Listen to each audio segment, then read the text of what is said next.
Hello, Amrita Baba. Hello, Ludovic. Happy to welcome you for a second interview on the channel. The first one was 4 years ago, and it seems like it was not yesterday, but last week. But Hmm. time flies. Yeah, it And does.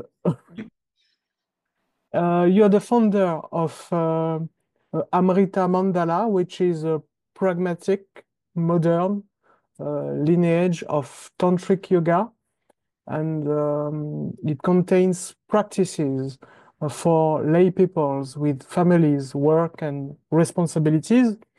And your teachings are presented in a unique, non-sectarian way that combines a variety of teachings, schools, and masters.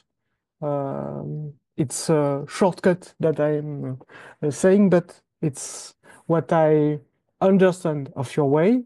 And I wanted to have you again on the channel so we could talk in detail of these teachings and Amrita Mandala.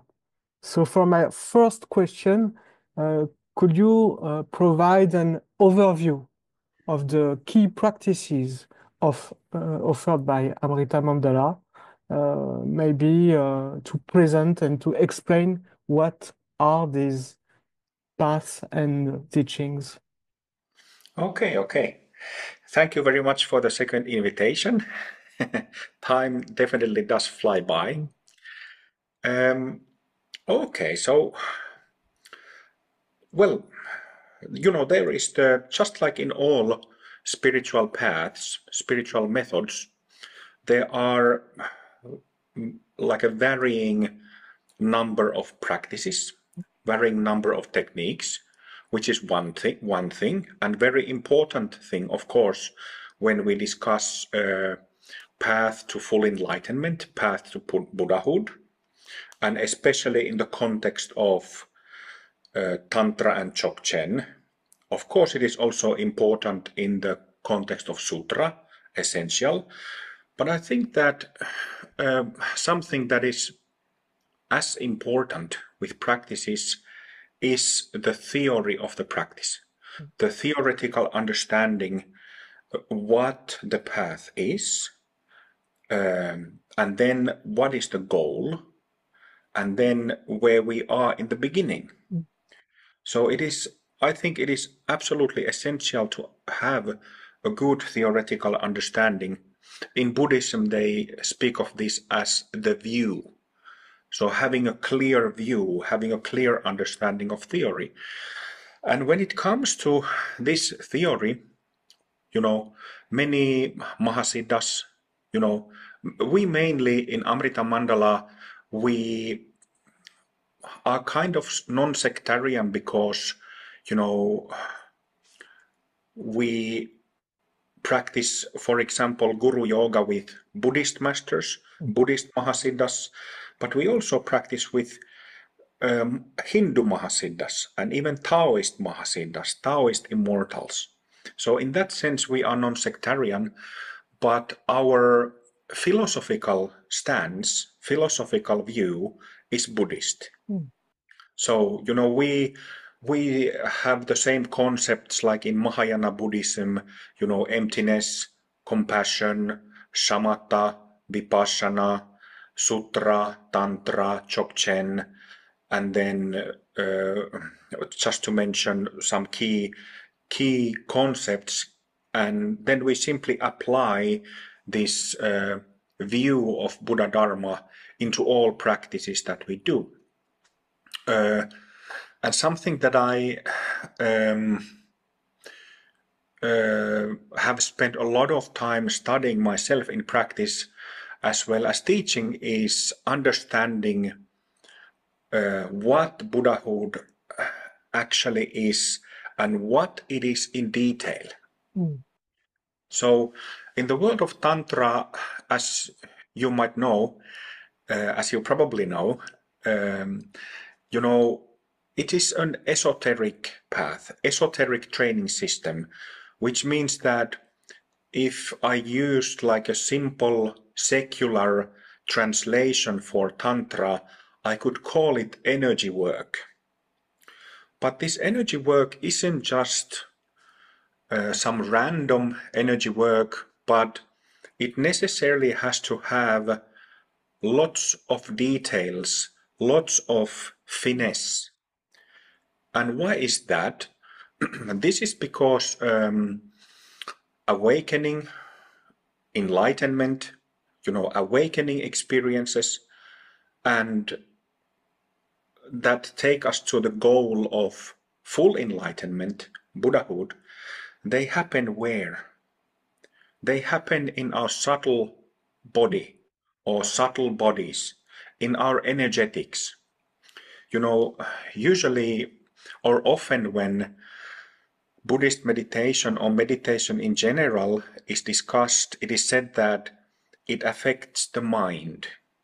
So what is mind? Mind is thoughts, emotions, memories, dreams, fantasies, nightmares, traumas, self-delusion, and so on and so on. But so that's one way, kind of conceptual way to understand what mind is. But mind is also energetical. So this is like an interesting point about Tantra, that Tantra works with energy. Of course, Tantrics also need to understand Sutra perspective, Sutra application, Sutra practices, but Tantra is mainly working with subtle bodies, energetical bodies, the mind in energetical form, right? So how about then when we say subtle body or subtle bodies, what does that mean? I remember many years ago when I was studying this and figuring out myself, what is this whole practice about? Where does it happen? When I started my practice first in Zen Buddhism, and then I switched to the side of Tantra. I studied with my tantric master, and I was trying to figure out, what actually happens when I start chanting certain mantras or doing some breathing practices or visualizations, mudras. Where does it actually happen? And long story short, I've spent so many years in retreat practice and studying in detail, figuring out what these subtle bodies are. Often I felt that when I read some Hindu classical texts or Buddhist classical texts, I kind of felt that, okay, I understand all of these about nadis and channels and drops and prana and Chalung Tigle and chakras and all of these things, but I kind of felt that I want to understand it in detail. I want to have a totally clear 100% understanding of energetics when it comes to the process of awakening and attaining this enlightenment thing. So the way I see it is that, and this is what has been told since ancient Vedic texts, since about 10,000 years ago at least, as well as has been said in Buddhist theory when they speak of three kayas, three bodies. I agree that there are three bodies. I never disagreed with that, but now I understand like how it actually works, what this Buddhahood is. So we obviously have physical body made of physical tissues, physical cells. Then we have what I like to call it by the name astral body, simply because this term is quite well known.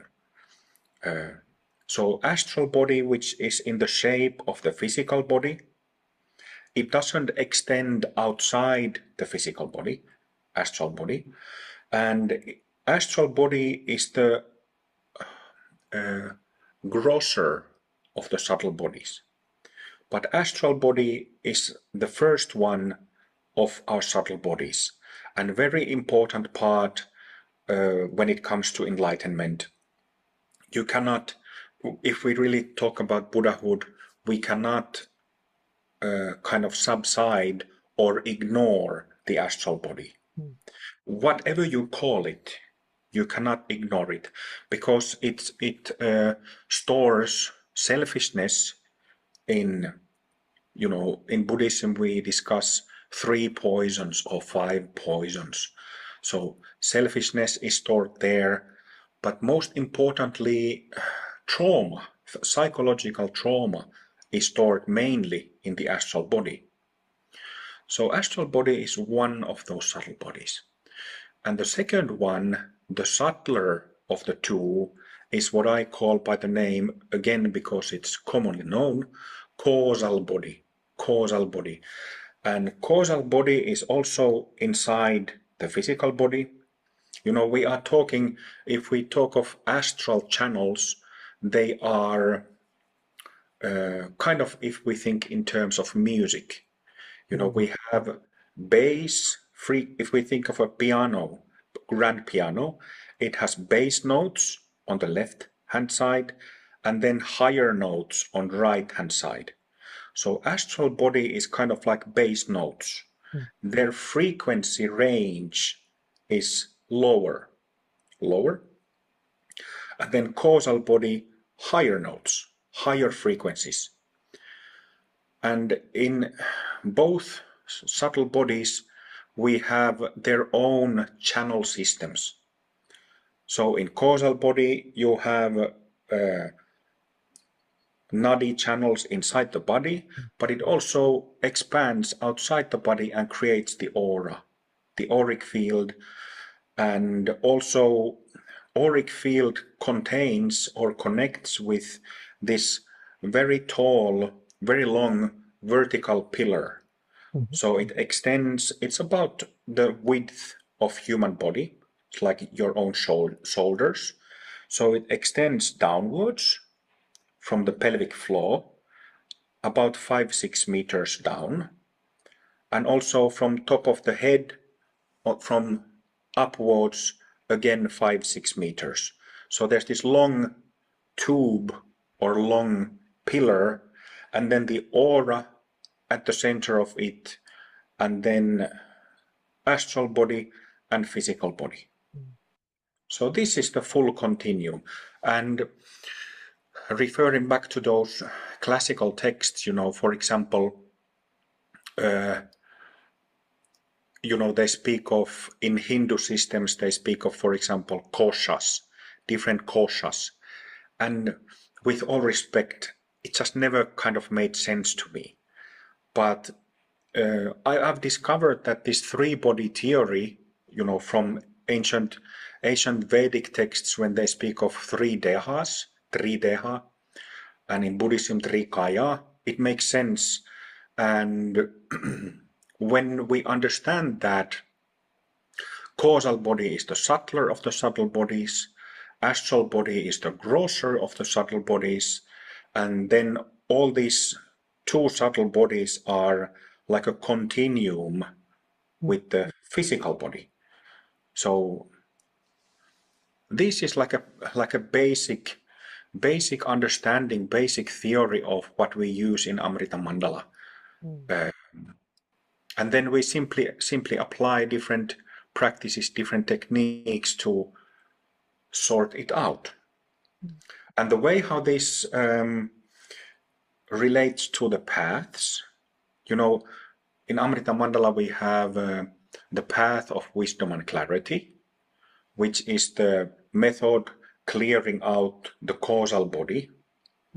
This is where the causal body is where this jnana or prajna, wisdom, emptiness is realized. Okay, that's causal body terrain. causal body practice. So path of wisdom and clarity.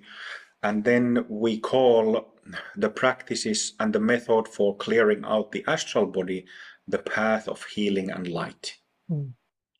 So we have like a separate sets of practices for each, because again, one is like high notes, one is like low notes of piano, and you could basically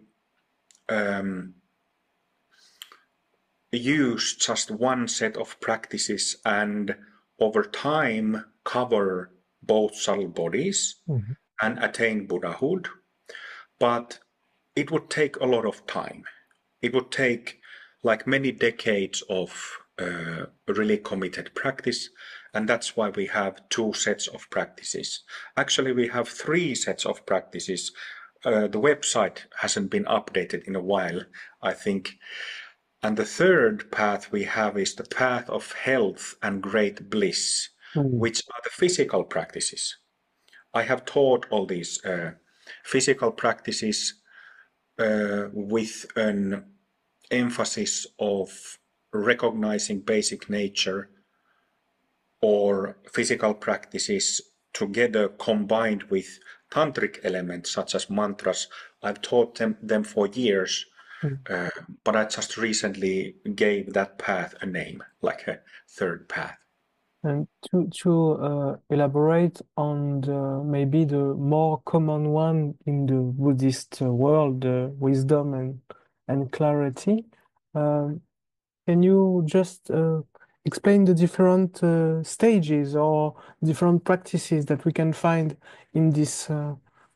Is it the classical tantra with deities and completion stage and the tumo? I don't know. Yes. So, yes, of course, it has to be. I think that tantric methodology in general, whether we are talking about Hindu Tantra, I have mostly practiced Shaiva and Shakta Tantra, or whether we are talking about Hindu Tantras or Buddhist Tantras, all this methodology has been figured out long time ago. So we understand about deities, we understand about mudras and mantras, we understand about breathing practices and visualizations, right? But then when it comes to, Buddhist Tantra and Buddhism and Hinduism have different emphasis in terms of how their practices, how their methods have been designed. As you know, Buddhism and Shakyamuni Buddha, he felt that it was necessary to emphasize this awakening, bodhi, this, and kind of put that first, make it very important, emptiness, selflessness. And that is an emphasis on purifying, clarifying the causal body first. Okay? And that's like a vipassana meditation world. Whether we are talking about sutra vipassana or tantra vipassana, that's the world of vipassana practice, vipassana principle. And that's what path of wisdom and clarity is about. A bit further, in Mahayana Buddhism, even in modern books by prominent Buddhist teachers, they sometimes mention a word, bhumi. They refer to 10 bhumis and this concept of bhumi. Concept of bhumi also has been at least 10,000 years in Rig Veda text. So just like many things, Buddhists simply took and adapted some of these concepts to create Buddha Dharma. But bhumi is an interesting thing. in Amrita Mandala, you know, in classical Buddhism, they often speak of, in Mahayana Buddhism, they speak of 10 bhumis, dasha bhumi, or then in Vajrayana, they speak of 13 bhumis, 16 bhumis, 21 bhumis. It doesn't really matter whether we speak of 13, 16, or 21, because it's the same range, same journey. It's simply been chopped into 13 or 16 or 21 pieces.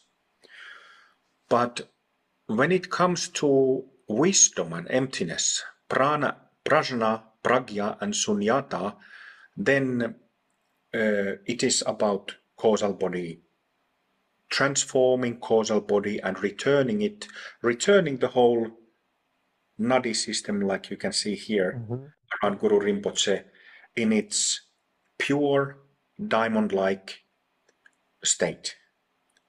And yeah, so like a rainbow diamond, when you shine a light on a diamond, it starts radiating rainbow colors. So it's about that. You So talked it's about rainbow practice. There's a rainbow yoga practice in your teachings. And can you, because in the Buddhist world, the rainbow body is like an achievement after the time of death, and there's no remains or little one or just rainbows. And what's the practice of rainbow body yoga? well, rainbow body yoga is a set of 10 techniques, 10 exercises that are practiced as a sequence. But it focuses on the focus of that practice, the energetic design of that practice is to work with the causal body. So turning, you know, we have this kind of that basic idea of vipassana is that we suffer, we are deluded because we believe that we are separate entities. We believe that this I, me, self really exists alone.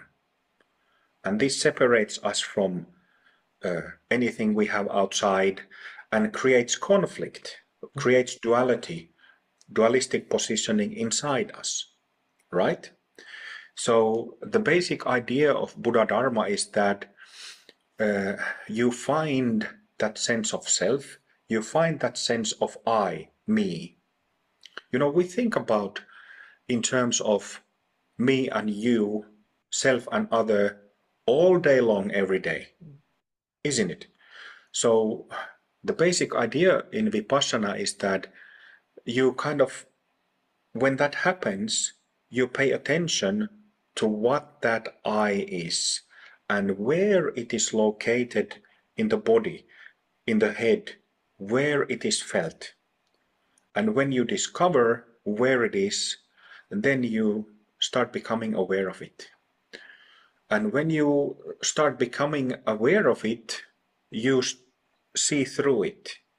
Well, first of all, you understand that, you realize that this sense of self, sense of me-ness, sense of I-ness is nothing but like a bundle of memories, beliefs, impressions. And then we believe that these memories, beliefs, and impressions are me. But this is the delusion. This is the wrong belief that we have, that when we start looking at it, it starts peeling these different beliefs that we have about ourselves, start peeling away, and then we see right through it. And when we see through the self, we realize that there is no entity called me. There is no being that exists as a solid entity anywhere in me. And that moment when we see through that self, it is called an awakening experience. Awakening experience. They have different terms for this. You know, in Zen that I used to practice, they call it kensho. If you have had like several kenshos, then you kind of become more familiar with this selfless state, selfless mind that is spontaneously and effortlessly awake. So this kind of mature state, awakening or kensho in Zen, is called satori. Satori. So kensho and satori are Zen terms. I remember discussing this with some of my friends who are Vajrayana lamas, and I think that Tulku Urgen Rinpoche call it Semgotropa. Oh, maybe I misremember that. Maybe he used Semgotropa for the first awakening experience. But whatever the term is in Tibetan systems, it is like a universal matter in Buddha Dharma, and I guess you could say in yoga and Dharma in general. But it seems the first step is the same everywhere, and then it's not the same between the different systems. And in your systems, it's the first bhumi, isn't it? yes. And then there's the 13, the 1 to 13 bhumis, and it's in order, it's one after the other. Yes, exactly. And just like in Mahayana scriptures, they speak of bhumis 1 through 10 as the grounds of samsara. So bhumi literally means ground. Ground is probably not the best translation in English, but it means like a field of vibration, you could say. So we have this sense of self, the self-delusion is split into these different grounds, different areas of vibration. So it's simply chopped into in 10 compartments, 10 areas, and this is 10 bhumis in classical Buddhism. And then we use the 13 bhumi model, where it means that bhumis 11, 12, and 13, which relates directly to certain energetic centers, both inside the body, as well as I was speaking about that vertical energetic pillar that goes 5-6 meters below the body and 5-6 meters above. Right on top of that pillar and right at the bottom end of that pillar, there are these bhumis 11, 12, and 13, where there are energy centers, but they don't store karmic traces. So they always remain pure. Just like inside the body, in the head, in the heart, and in the gut, there are these pure centers that always remain pure.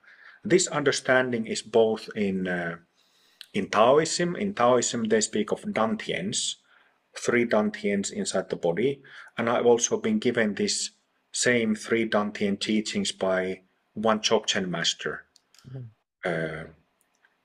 So yes, coming back to the 10 bhumis, so you said that usually methods agree on the first awakening, but then it starts. This is exactly one of the questions what I wanted to get to the bottom of that question, because to me it doesn't make sense.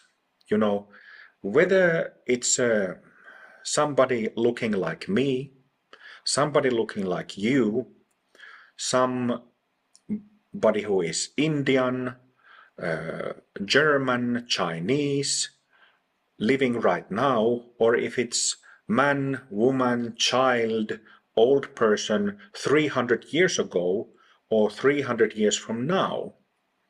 It doesn't make sense that the subtle bodies would be different with human beings. Assuming that we are talking about Homo sapiens sapiens, our species. But to me, it makes sense that your subtle body is same as mine. Physically, we look different a little bit, but it doesn't matter. Our subtle bodies necessarily need to be same because, if we're talking about healthy men or women, it means that our psychological, mental, emotional functions and the ability to exercise mindfulness or cultivate awareness needs to be identical. So this is what I wanted to and have through many years of study have figured out that what is the universal basis for awakening, purification and enlightenment, so that we wouldn't get often when having discussions with practitioners from different systems or seeing discussions between teachers of different systems, they kind of cannot have a very deep and detailed discussion because they both are using their different terms, different terminology, different explanation, different theory of the practice. And I wanted to kind of sweep that aside and understand it from the point of view of the subtle bodies. Because you can't really, like myself, I used certain terms already, astral body, causal body, all these things. Somebody could have a different definition for astral body or causal body or bhumis. But my point is that it is possible to understand this great matter, this great endeavor of awakening and enlightenment, and from a really universal perspective. What's the best method to go about these to open maybe these bhumis and to access and to purify the causal body? Well, I have some experience, pretty solid experience from my Zen days, from Zen Buddhist, specifically Rinzai Zen practice, which gave me lots of experiences. And since then, I have briefly practiced with many teachers, Vajrayana teachers, teachers of Hindu Tantra, Kriya Yoga, and so on and so on. So what are the best practices? I cannot give like an absolute answer to this so that everybody would like the answer. It's a fascinating thing that there are so many people in the world, so many people who practice some types of meditation, some types of spirituality, and there are so many people who are interested in awakening or even enlightenment specifically. Having said that, I don't believe that there is one method for everybody. Yes, it is possible to have this conversation and have a method that comes from this universal basis. Okay, do you understand? Like universal basis, universal understanding. But it's still, I don't believe that, even if I follow Amrita Mandala and my students follow it, I don't believe it's the best for everybody. In Buddhism, they have this very key concept called merit, punya, which means readiness and willingness to practice. So, you need to have, when practicing any type of tantra, any type of vajrayana practice, first of all, you do need lots of merit, which means that, Shakyamuni Buddha started teaching the Four Noble Truths, which means that you realize that you suffer. You can admit to yourself that I am really deluded, and because of this delusion I suffer, I am confused. And then he continued that, there are these practices and methods that can remove that suffering. But people's merit varies. I've learned this over the years when, some students have stayed with me, and many students have come and started studying with Amrita Mandala practices, started studying with me, and they were really enthusiastic, but then 1, 2, or 3 years later, they kind of wanted to do something else, which is absolutely fine, this is perfectly fine. But this is the reason why I say that to really be able to take seriously the path to full enlightenment or Buddhahood, one needs a number of really important requirements. And merit is one of those. Karmic connections is another. One has to have excellent karmic connections with a lineage and a teacher who really is a professional of that field. And then you need to have basic necessities. You need to have food and place to practice, and your life needs to be quite relatively easy. And then, of course, you need to practice. So it's not only about what is the best technique, what is the best method. It's a combination of things. And also there's the factor that when one wants to study and practice Tantra, you also need to have a very good connection with the teacher. And, if somebody is a very famous teacher, then at least you need to have a close connection with like a student of the teacher who teaches you. So this cannot be replaced.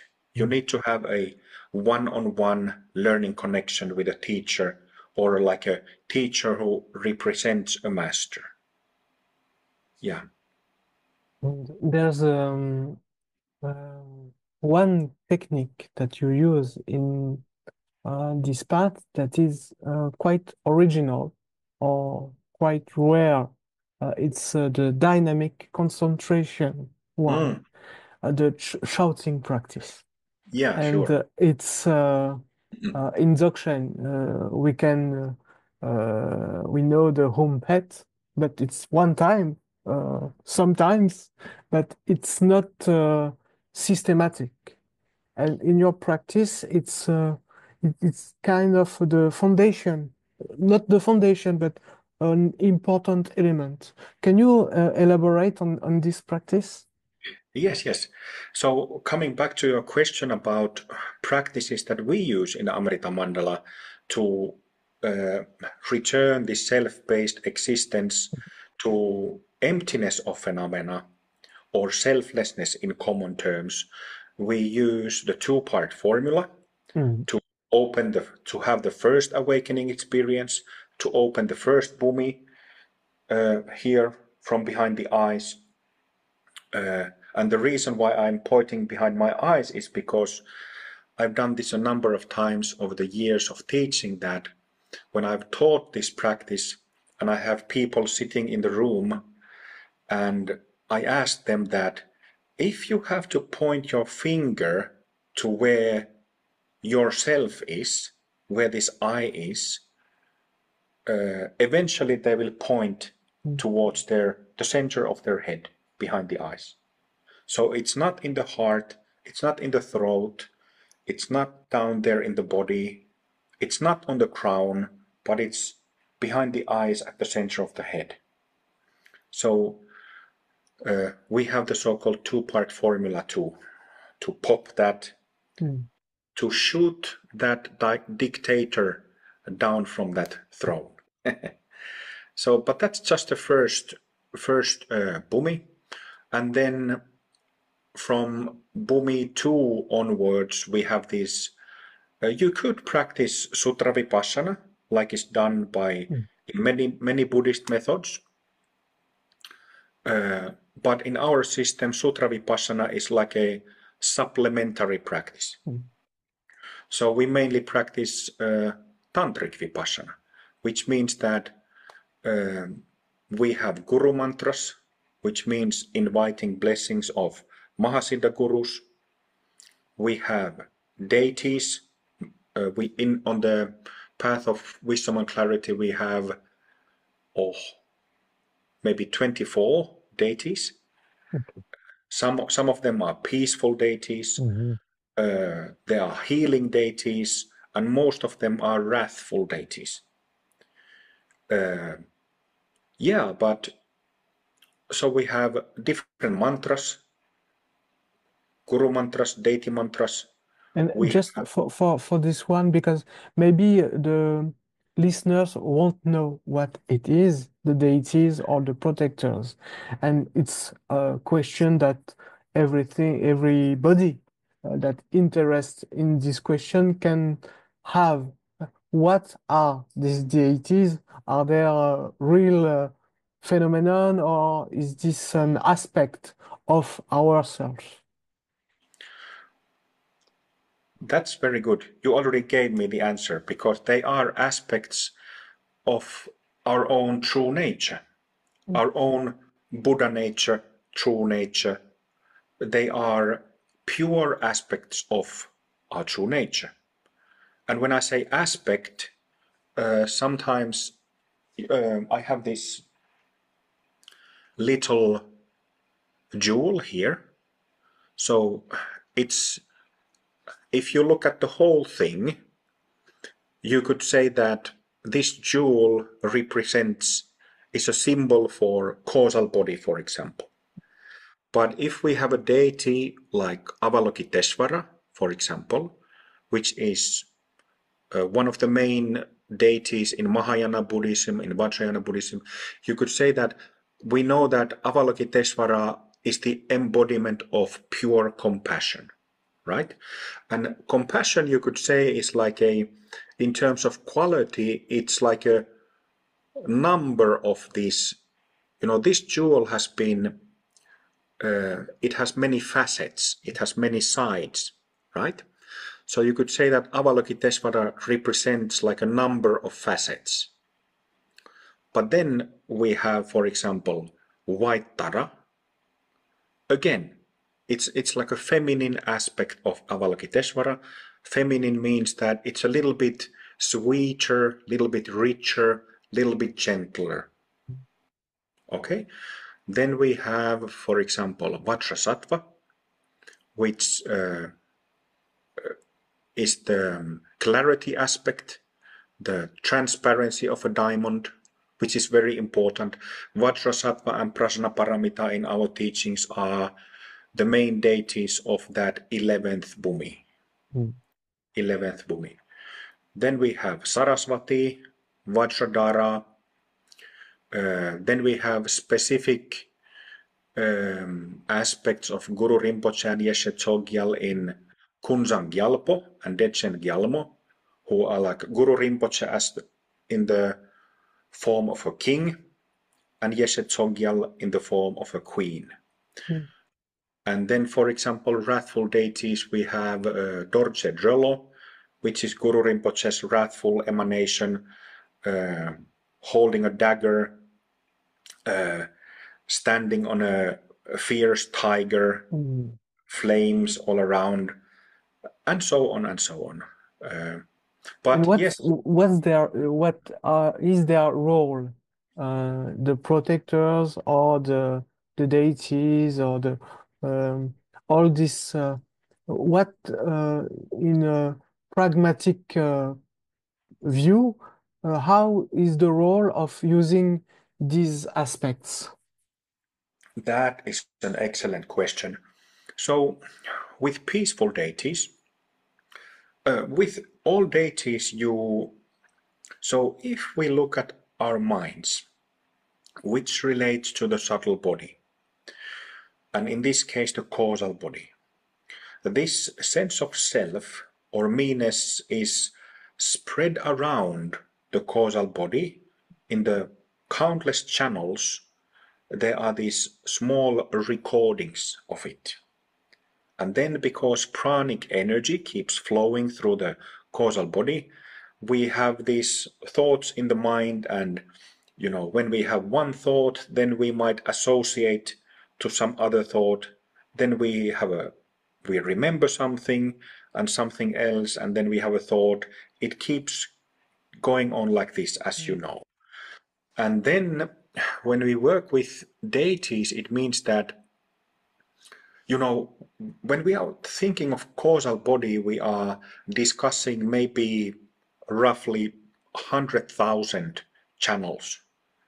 So, different yogic classics, they give numbers such as 72,000 nadis, all the way up to 720,000 nadis. But, I usually say that if it's 100,000, it's something about that many. But this sense of self is spread out into this whole system. And the reason why we practice deities, and in these 24 deities in Amrita Mandala, is to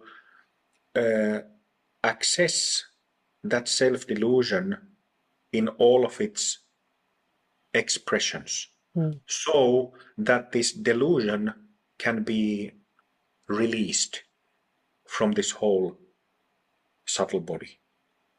So that's how it works in any Buddhist tantra. That's how it works.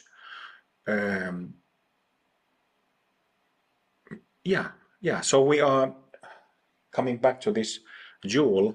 So we are gradually, through these deity practices, through practices such as guru yoga, dynamic concentration, if we thought that this jewel was covered by dirt, it had dirt outside and dirt inside, and you simply remove that dirt, that sense of self, away, so that a pure diamond remains, so that the causal body is returned to its pristine condition.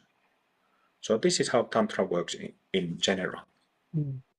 And just one question about the diamond, because it's we can maybe ask the question, but it's a very theoretical one. It's very theory. Is the diamond forever? Is it something that lasts forever, or is it empty of? Well, what does emptiness mean? Emptiness is a problematic word, in English word, but the Sanskrit word is shunyata. Shunya means zero, like 0, 1, 2, 3, or 0, -1, -2, -3. So the way how I like to explain this, for example, is that we have these self-centered thoughts, self-centered ideas, self-centered intentions and motivations. And this sense of self, it might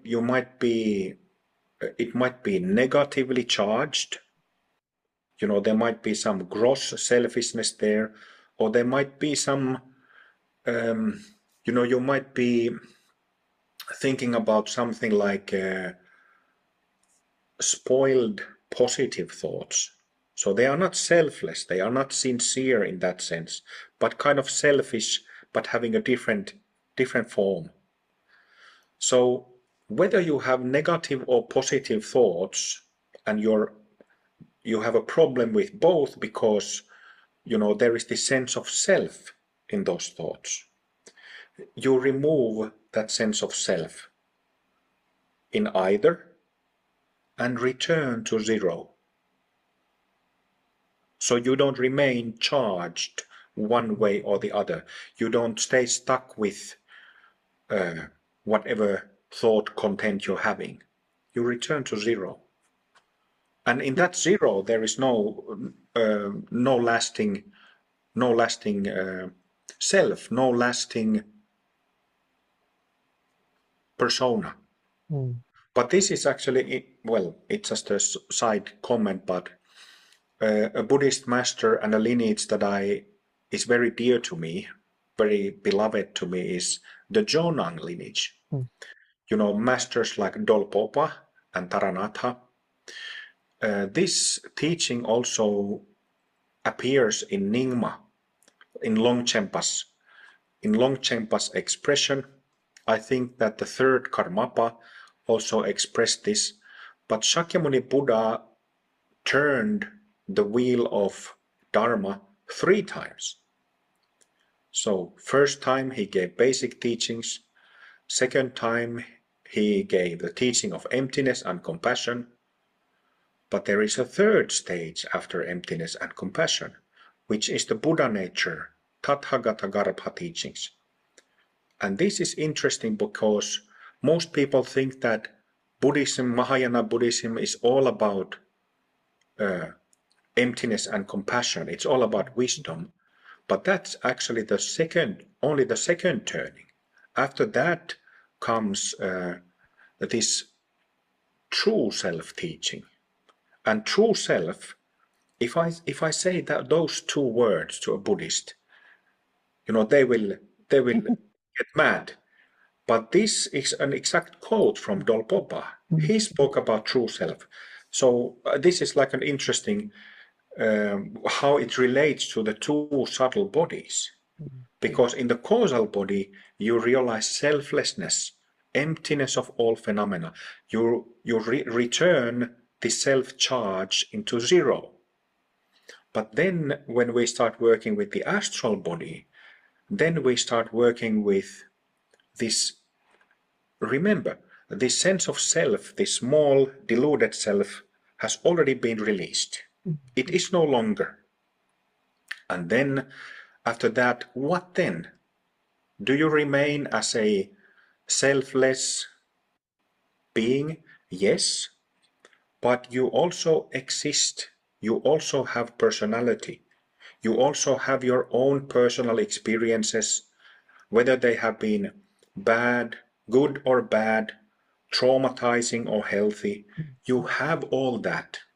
And this is what Dolpopa and the Buddha's third turning was referring to, this Buddha nature, that our psyche, I'm purposefully using the term psyche, it can also be purified, astral body can be purified, and then we come to a very important teaching of the Buddha and Buddhist masters, which is that we can come to this Buddhahood when the 2 subtle bodies have been purified completely, and then we only have pure and positive qualities.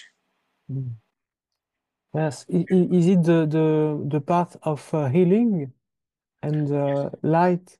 Yes, because I have the sense that in mainstream Buddhism, even if it's very secret teachings, but today everything is open, this aspect is really not. It's not talked about. They say you are enlightened and that's it. And there's not a lot of talks about trauma or the psyche. Could you elaborate on that? Because there's seems that there's a lot of like maybe we can say spiritual bypassing on these questions. Spiritual bypassing, unfortunately so. The thing is that I've come to, in my days of Zen Buddhism, I was mainly practicing shamatha meditation. Mm. And shamatha, as you know, is often translated as concentration practices. So samatha, it's commonly explained that it means that you focus on something and you cultivate this mindfulness or when focusing on something, and it silences your mind, silences your body, silences your psyche, and that's pretty much it. Mm. But you know, in my days I was practicing shamatha focusing on a point below my belly day and night. I didn't stop for 4 years doing that. And after those 4 years, figuratively speaking, my concentration was so good that I could have perhaps burned a hole in a paper, Mm. figuratively speaking. But then, you know, not much had changed in me in those 4 years of doing full-time training. So I'm not talking about meditating 1 or 2 hours a day. These were my retreat years when I spent time in a Zen monastery in Japan. And even when I was back at home in Finland, I was meditating 8 hours or more every day. So I was doing like a pretty consistent effort, but also pretty intensive training by myself. And over the years, my view of shamatha has changed quite a bit. I've kind of come to understand shamatha, the purpose of shamatha and purpose of vipassana through my own experiences. Mm-hmm. And with all respect, I think that the purpose of shamatha is misunderstood because it is often spoken as concentration practice. Yes, it is very useful to learn to concentrate and in that way gather your energy so that it doesn't get dispersed all the time, so that your mind is not running crazy like a crazy monkey all the time. But there is more to shamatha. And I think that, well, the reason why I teach shamatha as a healing practice is because if we do some basic embodied sitting meditation, whether we are talking about like Sutrayana practice or Mahamudra Chokchen type sitting, it doesn't matter. But consider this. So when you sit down and you are aware of your space inside the body, different areas of the body, the space inside legs, arms, space inside the torso, space inside the head. Instead of starting to focus on something, start focusing on how good you feel. How there is this, when you call it, there is this sense of, there is this healing energy automatically.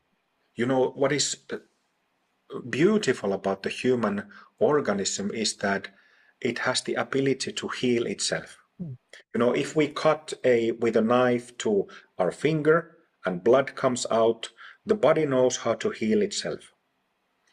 And it's just that same ability is in our subtle bodies, and specifically the astral body.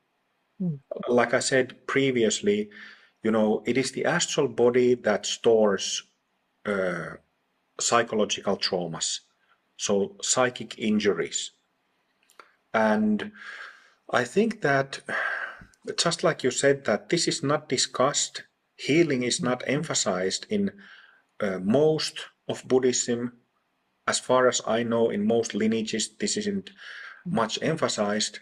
Yes, But there is one Rinpoche which is famous for healing shamatha, which is a okay, practice that is I interviewed him in the channel, and I did the translation of teachings that he gave in France, and he oh, has brilliant. but it's really a tantric practice because there's visualization, then the tigle, and it's very interesting.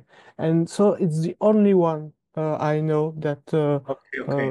speaks openly about it. So your perspective is really precious. Yeah. What I have often thought about that, if all those people who practiced shamatha in whatever tradition or lineage or school of Buddhism, or even mindfulness, secular mindfulness, they would get so much more benefit out from their practice. Just, giving rise or giving birth, giving the innate healing ability of the body mind to do its thing. So yes, it is good to learn to learn how to concentrate, but there is so much more.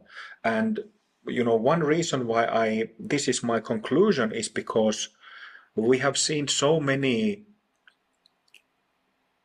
famous teachers in Mahayana Buddhism, Zen, in Vajrayana, who clearly are traumatized, have been traumatized. Maybe they used alcohol or drugs, or you know did other types of bad actions, harmful actions to their students, to people. And this is, we can see that this is trauma-based behavior. Mm. So concentration doesn't help with that. You need to heal if you have psychic injuries. I saw this already back in my days in Japan, in different monasteries, and the main place where I trained, that there were people who had been practicing for 20, 30 years, but then when they have some rage, for example, Mm. they completely lose it. Part of you spoke about spiritual bypassing, that this part hadn't been included in their practice. And this is unfortunately, I think, very common, but it would be very easy to fix that mistake. Mm. Yeah.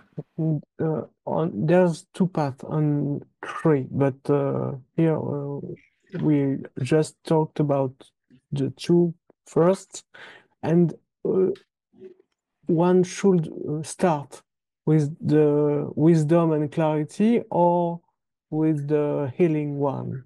What's the what's the best? I know there's no best, but how do you decide?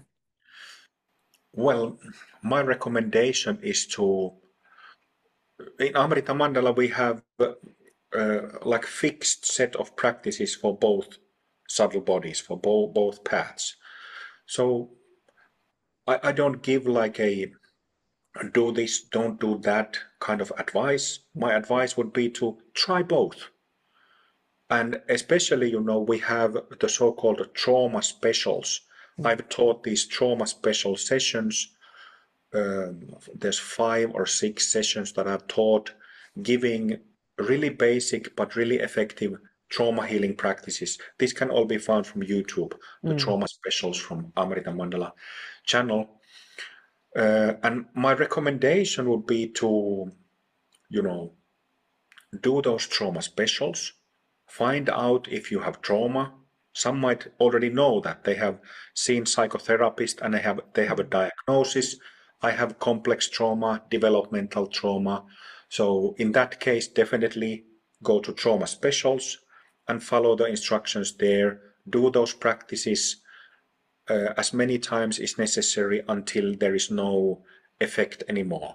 Mm. So you outgrow those trauma healing practices.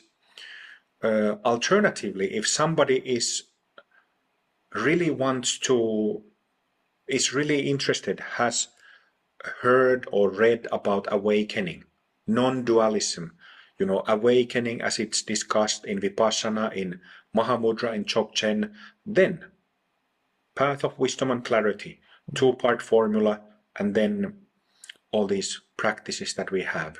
So I don't have like a choose one or the other.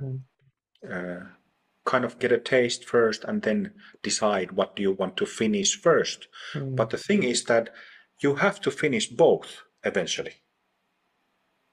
And maybe a little provocative question. How much time does it take?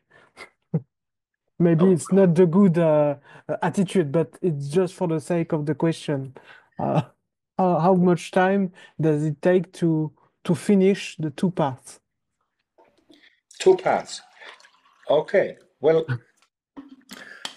at the moment, I think there has been 22 or 23 people in Amrita Mandala who have finished the 10 bhumis. That's a lot. That's a But lot. yeah, some of them stayed in the Sangha after that, and some of them felt that this is all they wanted from practice, and some of them left. But 22 or 23 in total. And of this number of people, I think the shortest one was this one gentleman in Canada called James, and his practice lasted, I think, 2 years and 2 months. But he's the fastest. Yes, And then, huh? it's really fast. Yeah. But this is what the training manuals, I've read some, I think was from some Mahamudra training manual. They give these figures. So, at fastest, it's roughly 2 years. But then most of those 22 people has lasted something like 4 or 5 years. I was the slowest of those. Oh, So, but it's because, I had to figure out the whole method, so it took me much longer. yes. It's really interesting because it's a good motivation because some path seems very difficult, notably the sutra ones, because it's really, really long and with a lot of hours of commitment and a lot of negative side effects, maybe in the Yes, sutra. yes. Yeah. But this is why it's so important to have bodhicitta and to have refuge, because we need refuge. Whether we practice Sutrayana or Tantrayana, we need refuge. We need to have that. Refuge means that when you take refuge in Buddha, Dharma, and Sangha, in Tantra you also take refuge to Guru, first and foremost. So, for example, in our Buddhist Tantra, we take refuge in Guru Rinpoche. We also take refuge, we have this special fifth refuge of taking refuge in his pure land, Zangdok Paltry, copper-colored mountain. But it is so important whether you take Buddha, Dharma, Sangha or Tantric refuge, because it actually puts an energy in you that protects you. It protects you mainly from your own confusions, your own demons, but it also protects you from external harm, like accidents and so on. So it's extremely important to have refuge, and this is, it's not a good idea when some forms of secular Buddhism, they have dropped bodhicitta and refuge. It is you're asking for trouble when you do that. And there's a question linked with the refuge and with the uh, teachers, guru yoga, or deities. Does the initiation or empowerments essentials in this path? can someone take you have some free it's not some, it's really generous because it's the whole path, I think, but it's a simpler maybe version. And can someone go and take this and follow this and go to the end of the path, or does the one has to take an empowerment? So yes, we have main practices for both of these paths. We have rainbow body yoga on the causal body side, and then we have Amrita Kriya Yoga, which is a form of Kriya Yoga on astral body side. And those instructions are that are freely available, they are full instructions. But I give for the beginners who want to take up rainbow body yoga, I give them just Guru Yoga empowerment. So they use Guru Rinpoche's or Yeshe Tsogyal's mantras when they do that practice.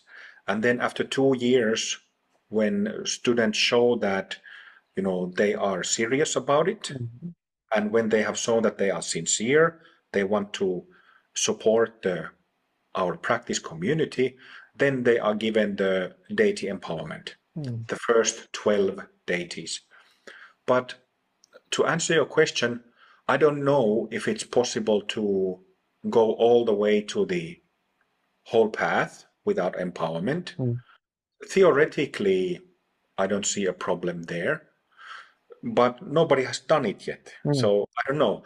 But there was this Canadian lady called Christine, maybe 6-7 years ago, who had practiced some Theravada meditation before. And then she found our website and our materials, and she started practicing Guru Yoga with Guru Rinpoche, and she was shouting the syllables, practicing dynamic concentration of Guru Rinpoche's Guru mantra. So she was shouting Na Mo Guru Rinpoche a bit more loudly. I'm just giving the rhythm. So that was her main practice, as well as generating bodhicitta, and then silently meditating after these exercises. And she was able to open all 13 bhumis. So she had 13 major awakening experiences, and I haven't read her account in many years. It's been a while, but she said that it completely changed her mind, completely changed her life. So she felt that she was really grounded and sober-minded, which she wasn't before. Oh, she was very fortunate, maybe also. I don't know. She didn't practice for so long, just maybe few months or something like that. Okay. But but this is how I feel that, based on my Zen history and based on what I know of other people's practice experiences, it is often the case that people take a practice and they are given some instructions. Instructions might be very good, or they might be lacking something. So the instructions might be incomplete, the teachings might be a bit poorly taught, so people don't exactly understand what they should be doing. And then people start practicing, but they don't, there is no shift from samsaric energy to energy of nirvana in their daily practice.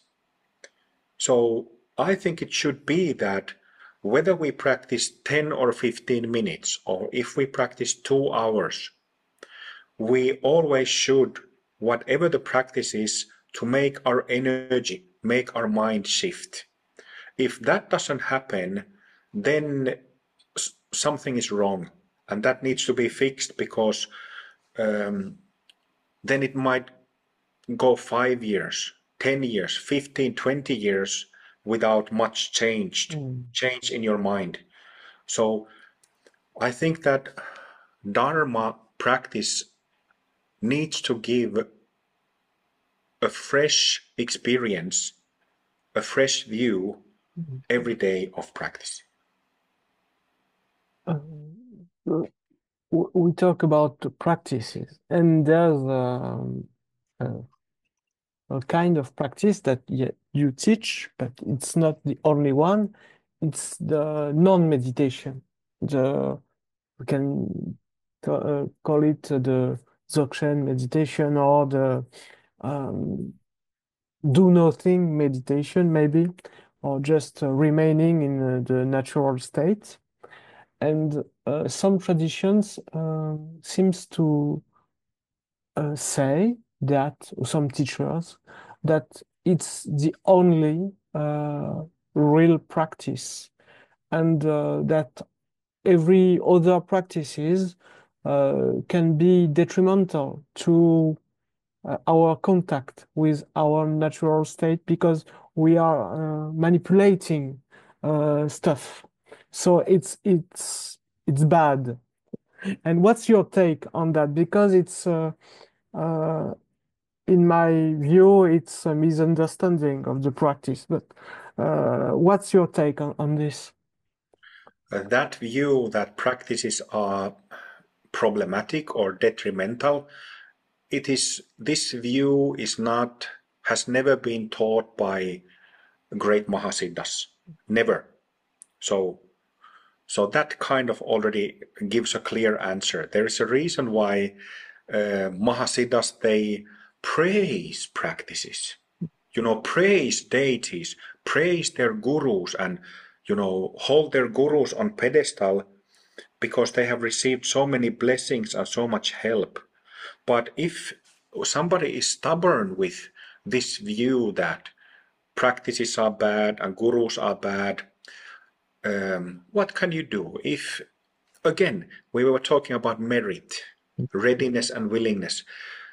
One interesting thing about samsara is that, and I think that the world of Dharma, world of Buddhism, world of Hinduism, it is largely a world of samsara.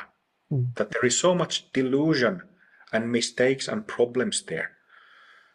If you are very insistent and insisting that it is like this and it is not like that, it must be like this, and we need to avoid anything, then you are instantly in trouble. Why? Because you have a fixed stance. What is a fixed stance? Based on what do we take a fixed stance? In a belief of self. So if somebody says that, interesting, beautiful thing about samsaric existence is that our confusion and our pain teaches us. Sometimes we are so stubborn that, we refuse something that is obvious. We refuse, we want to be right, and we want others to be wrong. But then 1 year goes by, we still might feel that, I really know this thing. I really know it. 5 years goes by, and maybe you start questioning, because you have been stuck for 5 years. Your mind has been stuck. Your energy hasn't been flowing for 5 years. 10 years goes by, and your hair is gray, and you are, losing your health, and time catches up with us. And in this way,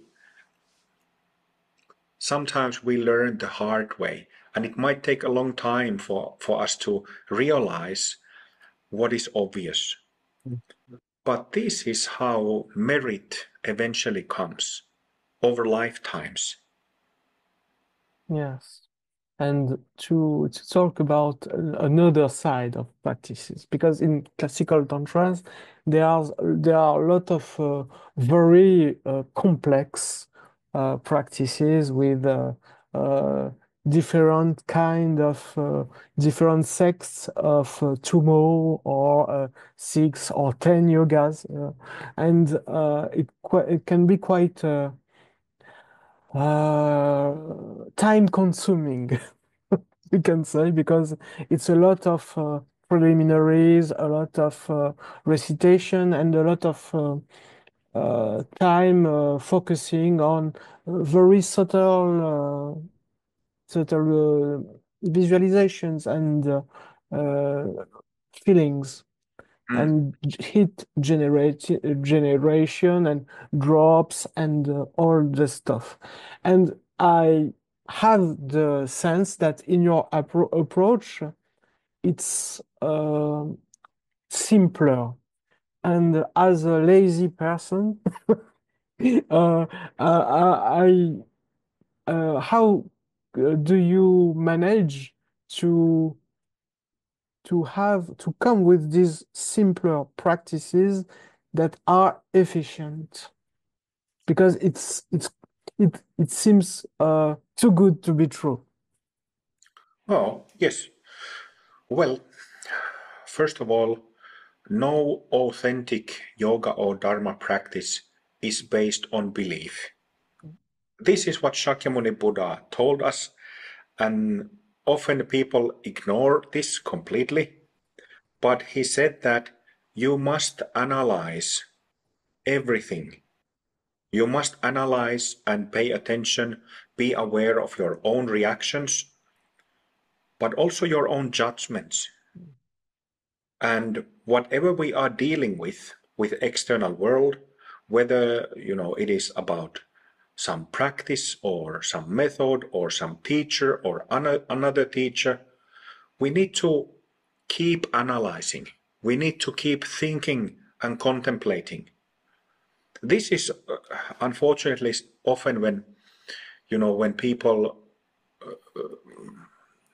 usually the first question Buddhists ask, does a teacher have a lineage? Mm. What is the lineage of this teacher? And then if a teacher has a certificate, a paper to show, and a photo, I have had Dharma transmission in this and this temple from this Zen master or from this Rinpoche in Dharamsala 5 years ago, then they say, okay, authentic teacher, authentic teacher. But if you ask me, if you then start believing that whatever this teacher teaches you is authentic, it's problematic based on what Shakyamuni Buddha told us to do. I don't think it is, with much respect and love, I have many friends who are teachers in different lineages. I have practiced with many teachers and masters of different lineages. But if I really ask myself how many of those teachers really were excellent teachers, were able to teach and help their students to understand what they're doing and teach practices that really took their practice to flight, Mm. like an airplane. Not that many. Few teachers were really excellent teachers. But if I then ask that, how many of them, all those roshis and lamas and rinpoches, were really authentic in terms of energy, forgetting if they are lineage holders, if they have a monastery, if they have a throne, if they have a whatever external proofs, again, not many. So, this is the point that Shakyamuni Buddha was saying 2,500 years ago. Well, it's an interesting case, his own case. He didn't have he studied with, I forgot the name of his Hindu teacher. He had a teacher who taught him jhana Yes. meditation. There were two, I think. Yeah, Yeah, something like Alara Kalama or something like this I was don't the name. remember. But as a Buddhist teacher, he didn't have a certificate. He didn't have a like a or how do you say that authentication. And this is also the case in actually, ironically, in Rinzai Zen, Zen master Hakuin, who is the greatest Zen master the past 500 years, he didn't have an authentication. He stayed with his teacher for 9 months. 9 months. And then he stayed in other temples, but the rest he figured out himself. And he became the greatest Zen master of modern times. Mm. So this is an interesting point, that what is really authentic. And were you asking about authentic practices? I'm sorry, I forgot you. The question was also about, because there's tantric practices, classical ones, Right? Yeah. chakra samvara, or Mhm. maybe Vajrayogini, but it's a little bit easier easier. But Mm. you see, and your teachings, seems to be uh, uh, less time consuming and less difficult, less um, Less uh, complex. less complex. But I don't have the sense that it's less efficient, and it seems too good to be true, because it's and uh, i- how did you come with these simple practices that they seem perfectly logical, perfectly pragmatic, and it seems uh, maybe rational and very common sense practices, and it's but powerful. How did you do it? Well, of course, I couldn't have done any of it without my masters. That's one thing. And that's the most important thing. Most important. I couldn't have done anything without my masters. So that's, I want to make that perfectly clear. But after that, um, um, Dharma always needs to, if you ask me, Dharma always needs to be commonsensical. Mm. It needs to make sense. Something like emptiness, for example. There are so many commentaries of emptiness, speaking about confusing a rope to a snake, or analyzing if a chair exists on its own. And I don't think it's very helpful. I think that if somebody tries to explain the point of emptiness like that with respect, I don't think that person understands it. So emptiness or selflessness is extremely simple, and so is anything else in Dharma. I was reminded by this when you spoke about very elaborate and complex tantric formulas. I was reminded about this story that I heard many years ago, and there was this student of Tantra who wanted to attend this large empowerment teachings of some High Lama. And these empowerment teachings lasted for 2 weeks or 3 weeks. Okay? Like these big empowerments. But then the student, maybe his mother got sick or something, so he had to stay and take care of his mother. And then when he went to the empowerment teachings, he could only attend for 2 last days. So he didn't get the whole thing. He only got a small part. And then he was kind of troubled by it. what do I do now? Because now I don't know anybody who can give me this empowerment and these practices. And then he received an advice that go to meet this one Lama from the same lineage.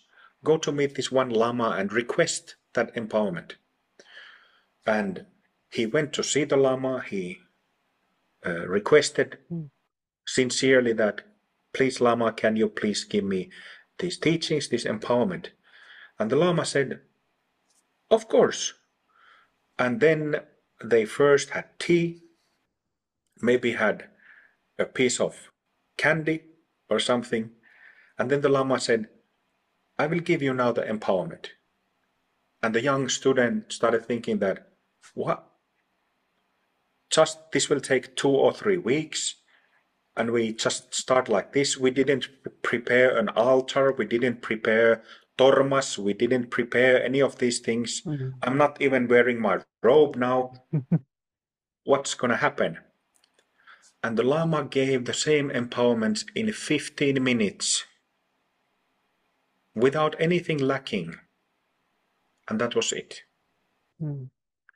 So something that is interesting is that I see that you have a guitar behind you. Yeah, I've got another, but it's hidden because it's a more expensive one. Okay. I also have guitars in the house. And this is a good analogy. You can make music with 5 notes. You can make really beautiful music with 5 notes. All blues music is 5 notes. That's true. Or then you can make more complex music with 12 notes. All notes in the octave. Doesn't mean that the more complex music is better or more evolved than the 5-note music.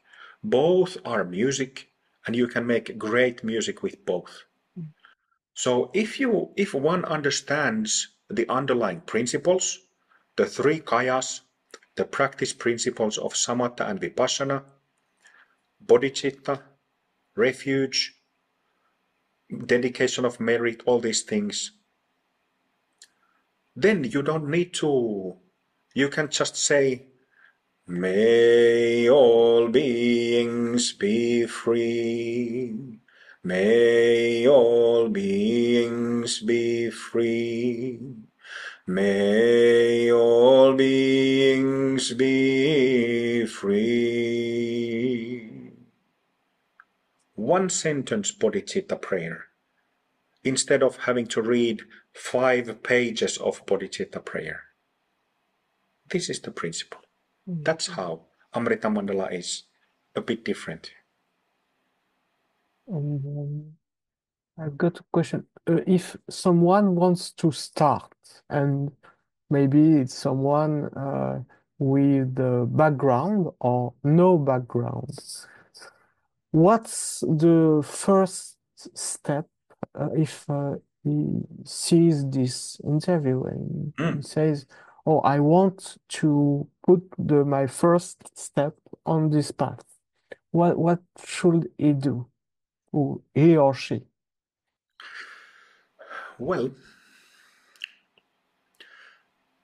in general, whether one is a beginner or whether one is already has been practicing for some time, it is always necessary for us to educate ourselves and keep educating ourselves about yoga and dharma in general. I always say this to my students that please read books, please go see other teachers. If somebody has time limitation, then just do like a weekend course every now and then with other teachers. So it doesn't necessarily mean that start practicing seriously with other teachers, but I recommend my students to keep an open mind and keep educating themselves. And then after that, understand the 4 Noble Truths.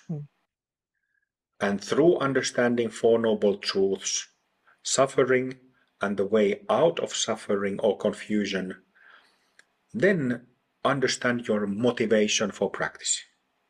Is your motivation to sleep a bit better, have a bit more peaceful mind, something like this, kind of simple, which is fine? Or is it to take yogic practice seriously in the sense that I want to really see if it is possible to go through these bhumis, this awakening process, purification process. I want to see if it is really possible to heal my psychological trauma, something like this.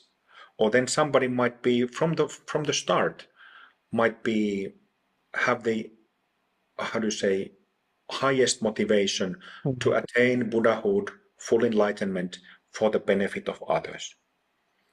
So this is like a basic Four Noble Truths motivation.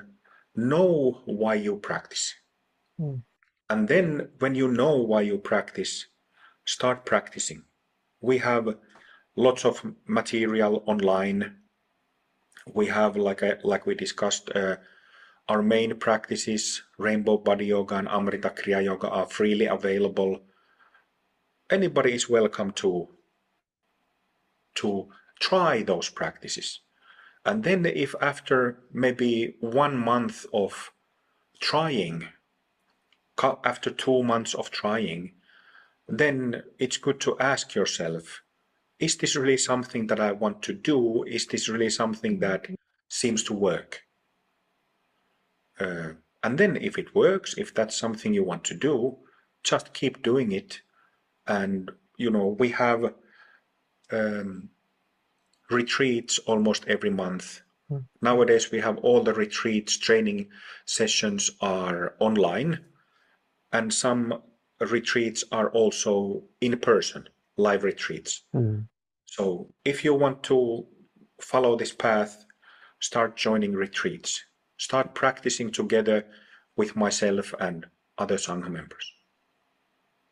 Yeah, I like how you present this because it's quite freeing to hear a spiritual master saying that oh, you can go and read books and go to other teachers because on the very strict schools or very traditional schools like in the Kagyu or in the Geluk or maybe they say, oh, don't go, they don't prevent you to go, but they say, oh, it's better not to go and see other teachers because it will confuse you. And I'm not, I disagree with this point because one can have a different perspective on the same subject, and they can have an insight just by seeing from the outside. And Yes. so it's really um, nice to hear that. And the reason why I think that way is because I've attended so many teachings by so many different types of teachers in India, in Japan, in Europe, often arranged teachings for other teachers. So I've received so many different types of benefits, and the benefits might not only be like something that you can directly use in your own mind training. It might be like, oh, I see that you might see some little issues, little mistakes, something that could be a little bit off or a total mistake. You can pick up something along the way, And this is also great learning. And this is one thing that is really important in the path is disillusionment. Disillusionment. So becoming disillusioned about, of course, oneself, one's delusions, one's dreams and fantasies sometimes, totally crazy things going on in our mind, like thinking all kinds of things, but also disillusionment about, understanding, kind of filtering what is the true meaning and purpose of Dharma. Not believing in something just because there is fancy walls and fancy paintings and all kinds of external things.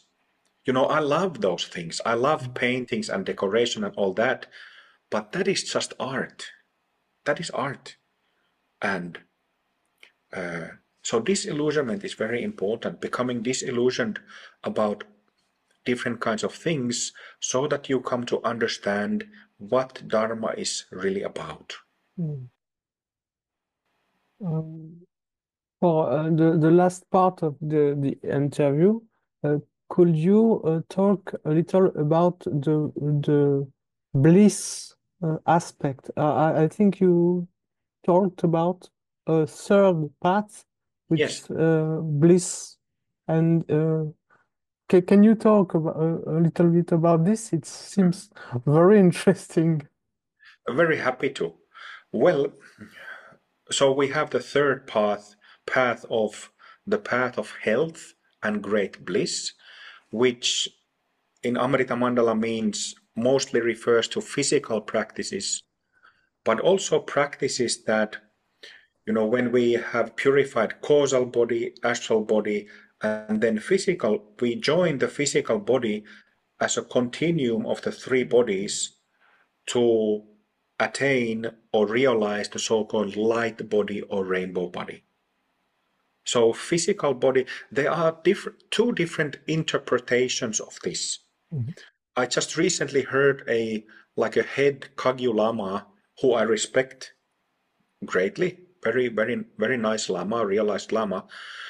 He was saying that Sutra, Tantra, and Chokchen all have the same result. And I've heard this being said by other sources also, traditional sources. And it is kind of right. You could say that, but it is also not exactly like that from the perspective of the three bodies.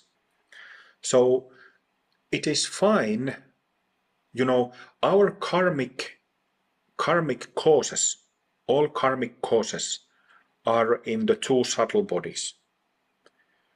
So when you remove selfishness in all forms and self-based confusion in all forms from the two subtle bodies, without necessarily doing anything with the physical body, without changing, transforming the physical tissues, this is still Buddhahood. This is full enlightenment. But Dzogchen teachings are a bit different here because they also concern the physical tissues, like you mentioned briefly in this interview that often Dzogchen masters, when they pass away, their physical bodies shrink or completely disappear. And there has been examples of both in the past 20, 30 years. So there has been yogis who have completely disappeared physically, no physical corpse left behind. But so we have in Amrita Mandala, we have this path of health and great bliss to not only to keep the body healthy. In many spiritual training systems, there is no physical training, and this makes the body weak. If you have weak muscles, weak tissues, unflexible joints, your life will not be that comfortable. As you get, I'm 45 years old now, so I already have a little bit taste of that if you are in a poor shape or overweight, your muscles are weak, not to even imagine of somebody who's 60 years old, 70 years old, 80 years old. You simply need as healthy body as possible to have a comfortable moment to moment experience. So health is very important in Amrita Mandala, and that is largely because of my late Zen master, Terayama Roshi, who was really big on physical practices, physical expression of Zen. And then great bliss, it refers to this light body, rainbow body phenomenon. The term great bliss is my translation of the term mahasukha. In Buddhism, they commonly speak of three kayas, but sometimes they speak of other kayas, svabhavika kaya and mahasukha kaya, just to mention a couple. So mahasukha kaya, I chose this term to refer to this rainbow body or light body attainment and physical practices. In general, about bliss, I remember many years ago reading, I think Mahamudra masters speaking about what kind of bliss is problematic in meditation practice, is unhelpful, and what is authentic bliss. And I remember that, gosh, I can't remember who Mahamudra master that was, but I remember a categorization of 4 or 5 types of bliss, where there was gross bliss, like a drunkening bliss. You can do some breathing practices and chandali practices that make you feel really kind of blissful and drunk. But this is problematic. If you think that that is the kind of bliss you have to be focusing, you will get stuck. But then there is one type of bliss that is the blissful aspect of the natural state, and it is called sahaja ananda. Sahajananda. So sahaja means spontaneous, something that is naturally part of our basic awareness, our basic state. So it is, of course, the clarity aspect of our nature, then this blissfulness and softness, natural kindness, natural compassion, natural love, as well as the natural peacefulness, natural groundedness. These 3 aspects, head clear, heart soft and kind, gut and the rest of the body resting in peacefulness, these are the 3 main aspects of our basic state, directly relating to the 3 kayas, Dharmakaya, Sambhogakaya, Nirmanakaya, the Dantian in the head, heart and gut. And this directly refers to the 3 bodies, causal, astral, physical, and these together constitute rainbow body. Wow. And That's how I think. That's how I feel. it's really clear. It's really it has sense, and it seems logical if we are in this view of meditation and tantra and spiritual practices. For my last question, and the maybe the most difficult one, or maybe not. What does it feel like to have all boomies opened and perfected and all the systems cleaned? Um, is it how can someone know that he has attained these realizations, and how does it feel like? Well, how does it feel like? How does it feel like having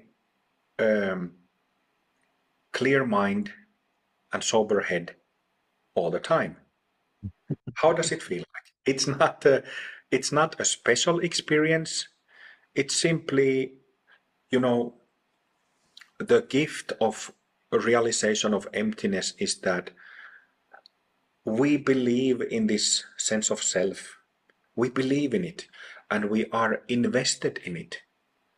And then we have these constant thoughts and thought associations and dream images and fantasies. And it makes our energy murky and it makes our mind unclear. That's simply how it is.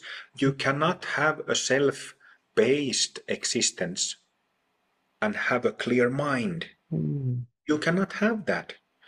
So, how does it feel like? This is if somebody wants to know what this clarity is like, you refer to dynamic concentration practices that we do in Amrita Mandala once or twice in this interview. And I think dynamic concentration, which is a little bit practiced in Nyingma school of Buddhism.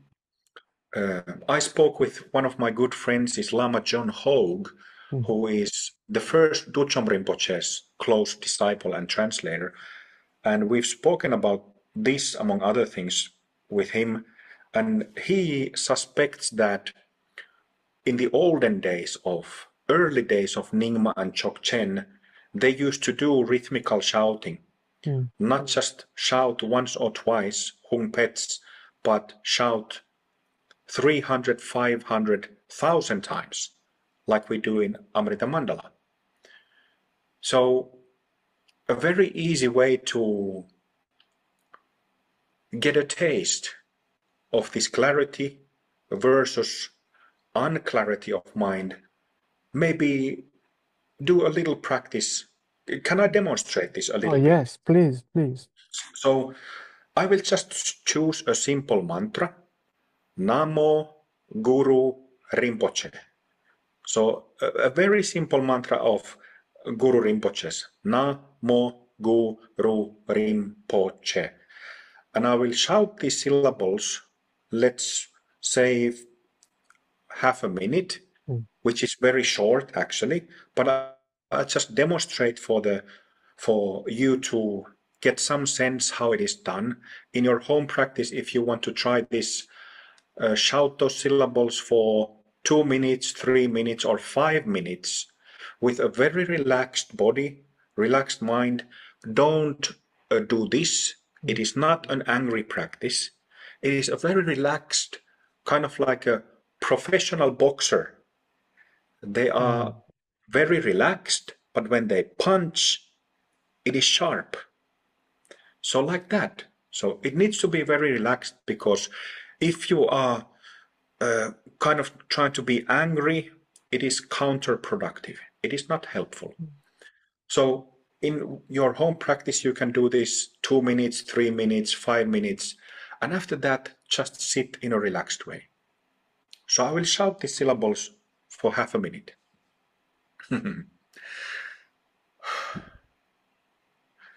Na mo gu ru rin po che. Na mo gu ru rin po che. Na mo gu ru rin po che. Na mo gu ru rin po che. Na mo gu ru rin po che. Na mo gu ru rin po che. Na mo gu ru rin po che. Na mo gu ru rin po che. Na mo gu ru rin po che. Na mo gu ru rin po che. Na mo gu, ru, rin, po, che, na, mo, gu, ru, rin, po, che. After shouting, completely relax and don't do anything.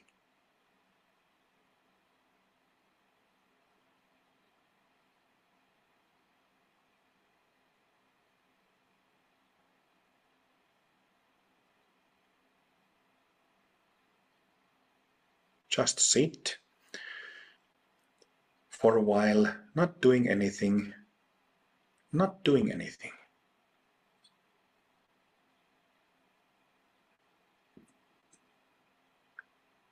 And see how different the mind state is before and after. What happens as a result, why shouting practices, why we can apply dynamic type of concentration. The special benefit of that is that we are not practicing gentle type of concentration where you are focusing on something in a very gentle manner, and then when you get distracted, returning like this. This is same principle of concentration, same application, but there is much more volume in terms of dynamicity.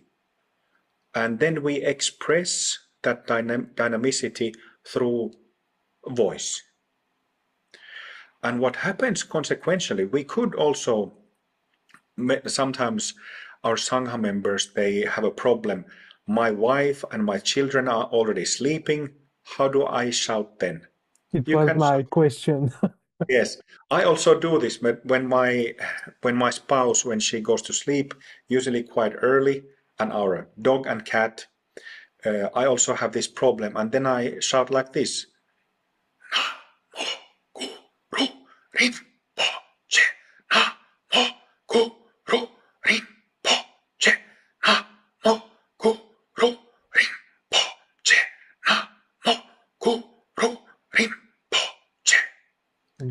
So the action in the body is exactly the same, but you just don't produce the physical sound. You whisper it, but there is that same action of sharp focus, and the result is the same. So what happens? Why do we feel clear-minded, sober-minded after doing this? The reason is that we have been talking about subtle bodies. So the sense of self and all selfishness, anxiety, fear, all these emotions are creating this big system of samsaric energies running. So in our astral body and causal body in the aura, all this is happening. So it's not a diamond that is naturally radiating rainbows. And because it is in a messy condition, when we apply concentration like that repeatedly, maybe 200 shouts, maybe 500, sometimes I shout 1500, maybe like 12 minutes, 15 minutes. Consequentially, it creates a hole in the aura, or it opens up the whole energy body. So momentarily, all these negative, selfish habits and patterns, they subside. It's kind of like if sky has many thick clouds. We can't see the sun, and we shout and clouds disappear. Then there is only the light and radiance of the sun. It is exactly like that. And it works for everybody. No matter who you are, it works. And it seems less dangerous than some full core practices where you you jump and you bump on the pillow and without breathing because you just stop your breathing, and it's quite acrobatic. But I have the feeling that it's maybe the same taste or the same principle. That is to say, to clear up Yes, for a moment and to have a sense of what it is to be in a more clearer state. yes, yes, yes, yes, exactly so. So something that happens when we do shouting practice is that our energy system opens up, but it also, whether we are doing it with Guru Rinpoche, and there is Guru Rinpoche's blessings involved, or Yeshe Chogyal's possibly, or Milarepa's, Dilgo Khyentse Rinpoche's, who is very dear to me, uh, or if we are practicing with some Hindu mahasiddha like Babaji or Agastya, these really famous masters. Um, at the same time, because of that dynamic focus, our subtle body, their blessings, their blessing energy gets, what is that English word? It gets kind of like injected Mm. into the subtle channels. So it's a same happens when you do gentle focus. Mm. Same happens, but it's much, much slower. And also my experience of gentle focus in samatha practices is that it never opens up the aura. Mm. It cannot do that because samatha is about sustained concentration. It's a very different function. But if you keep kind of like volume meter in stereo system, Mm. you keep doing this with the volume meter, it's a very different function. It cannot but open up the Mm. subtle body. It's simple as that. I hope that listeners will try, and it's quite I think it worth it was the try, because uh, it's harmless, and Yes. if there's results, it's all benefits. So that's perfect. Um, Yeah. uh, I will thank you very much for this um, all these offerings, these teachings, um, and I hope that the listeners will go to your website, which is really clear, really pro, and really complete, and it explains a lot of things. It's in English, or maybe there's other language, or is it in only in English? Uh, we used to, I'm not even sure if the German website still Mm. exists, but at least we have one in English. Okay, that's okay. And I will try to put the video online maybe in 1 month, because I have to do the translation and the subtitles, and I'm a very slow and lazy person. So it's a It's joke. okay. I'm slow. That's true. And but thank you very much, and we stay in contact Yeah. if you want, and I hope that you have a wonderful evening. Thank you very much, Ludovic. Thank you for the invitation, and thank you for your kind words. Bye bye. Thank you. Bye.